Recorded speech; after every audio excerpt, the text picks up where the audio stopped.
Hello everyone, நான் கவி. ஆக்சுவலாக ரஷ்யாவில் இந்த வருஷம் 2025ல் ஒர்க்கு சம்மந்தமாக என்னென்ன ஸ்கேம் நடக்குது, ஸோ அதை பற்றி தான் பார்க்க போகிறோம். அதில் முக்கியமாக என்னென்ன ஒர்க் வச்சு ஸ்கேம் நடக்குது அதையும் பார்க்க போகிறோம். ஸோ இதில் ஃபஸ்ட்டு வந்து பார்த்தீங்கன்னா warehouse job, packing job, delivery job and then like truck drivers, இந்த மாதிரிலாம் சொல்லிட்டு ஜாப்ஸ் இருக்குது. ஸோ இதெல்லாம் வந்து பார்த்திங்கன்னா ஸ்கேமிங் ஜாப்ஸில் லைன் ஆகும். ஸோ ஏன் இந்த ஜாப்ஸ் எல்லாம் ஸ்கேமிங் அப்படின்னு பார்த்தீங்கன்னா, ஆக்சுவலி வந்து இந்த எந்த ஜாப்ஸ்லையுமே வந்து உங்களுக்கு வந்து அஃபிஷியலாக ஒரு கான்ட்ராக்ட் இருக்காது.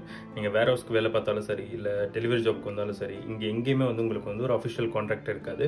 ஏன்னா நீங்கள் யாருமே வந்து அஃபிஷியலாக ஒரு ஒர்க் வீசாவில் இங்கே ரஷ்யாக்குள்ள வர போகிறதில்ல. உங்கள் எல்லாருக்கும் வந்து பார்த்தீங்கன்னா மேக்ஸிமம் அவங்க போகிறது பிஸ்னஸ் விசா இல்லை டூரிஸ்ட் விசா.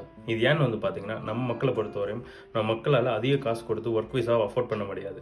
ஒரு ஒர்க் விசாக்கான காசு மினிமம் 3 to 5 lakhs செலவாகும். இந்த ஓனர் செலவு பண்ணி உங்களுக்கு எடுக்கணும். ஏன்னா அது வந்து அதுக்கான டேக்ஸ் சிஸ்டம் அவ்வளோ இருக்குது. ஸோ அவ்வளோ டேக்ஸ் அவர் பே பண்ணணும். இந்த அளவுக்கு ரெடியாக யாராவது உங்களை கூட்டு வருவாங்களன்னா அதுக்கு நீங்கள் ரொம்ப ஹைலி குவாலிஃபைட் பீப்புளாக இருக்கணும். அதோட ஹை குவாலிஃபைட் விசானே ஒன்று இருக்குது. அதை பற்றி நான் அடுத்த வீடியோவில் சொல்கிறேன். ஸோ அந்த அளவுக்கு வந்து நீங்கள் ஹைலி குவாலிஃபைடாக இருந்தால் உங்களுக்கு அவர் இன்வெஸ்ட் பண்ணுவார். இல்லைன்னா அவரால் வந்து உங்களுக்கு அவ்வளோ இன்வெஸ்ட் பண்ண முடியாது. உங்கள்கிட்ட காசு எதிர்பார்ப்பாங்க.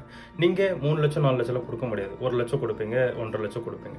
அதை வச்சுட்டு எந்த ஏஜென்சினாலையும் உங்களுக்கு வந்து ஒர்க் விசாவில் கொடுக்க முடியாது. மேக்ஸிமம் டூரிஸ்ட் இல்லை பிஸ்னஸ் விசா தான் கொடுப்பாங்க.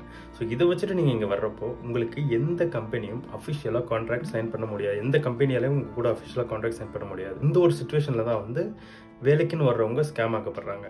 அங்கேருந்து இங்கே வந்து ஒரு 3 மாதம் பிஸ்னஸ் தான் 3 மாதம் இருக்கும். டூரிஸ்ட் விசா 1 மாதம் தான் இருக்கும். 1 மாதம் இல்லை 3 மாதம் இருந்துட்டு அதுக்கப்புறம் நீங்கள் ரிட்டன் இந்தியாவுக்கு தான் போய் ஆகணும். அந்த மாதிரி ஒரு சுச்சுவேஷனில் மாட்டேன் நிறைய பேர் நான் பார்த்துட்டேன்.